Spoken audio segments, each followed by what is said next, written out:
Videozinho de hoje aí, ó, vai ser uma instalaçãozinha numa Audi A3. Então vamos colocar aqui, ó, módulozinho Stetson 400ms.4, tá? Ou seja, 4 canais de 100, caixinha de fibra, certo? Com subzinho de 10 da Falcon, triaxialzinho da JBL Selênio, né? Pra quem dos mais antigos aí, beleza? E vamos fazer a instalação na Audi ali, certo? Obrigado aí, até já.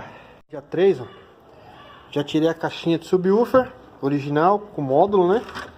E aqui já vou fazendo uma adaptação do amplificador novo para colocar um subwoofer aqui, ó, no lugar original, beleza?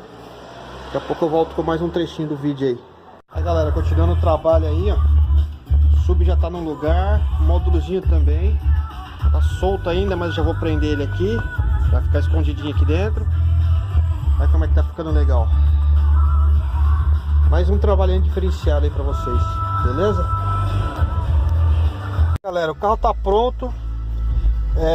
Fazendo esse videozinho aqui pra mostrar pra vocês aí a qualidade do som, tá? Eu não sei se vocês vão conseguir reproduzir no aparelho de vocês aí o grave, mas tá bem gostoso.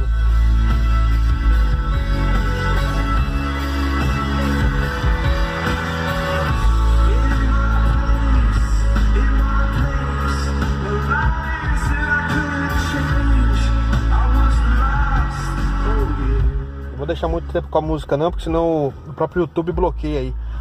Mas tá aí, ó, mais um sonzinho legal, tudo original, modificamos nada, só trocamos os falantes da mesma medida.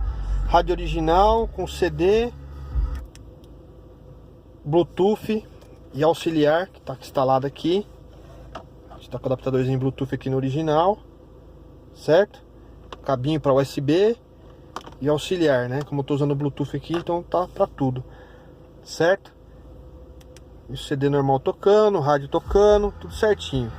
Tá? Agora eu vou passar lá para trás para vocês verem a caixa pronta com o módulo pronto no lugar. Agora está aí o porta-mala, tá? Com a caixa no lugar original, tá com a tampa para vocês verem a tampa no lugar, tá? Agora eu vou tirar a tampa aqui. Aí tá o subzinho com o módulo preso na lateral. Olha lá. Subzinho de 10 da Falcon, caixinha de fibra no original. O módulozinho Stetson aqui, ó. Deixei nessa posição para facilitar se precisar regular ou fazer alguma manutenção. O módulozinho tá colado aqui, tá? Então ele não vai sair daí. Não tá pegando no sub, tá? Bem legalzinho. Refrigerando o módulo também, que tem que estar a refrigeração dele legal, tem que estar livre. Tá aí, beleza? Valeu aí galera, curte aí, compartilha. Se precisar de alguma coisa, tamo aí, Xandeco Audio Kart Cotia. Valeu!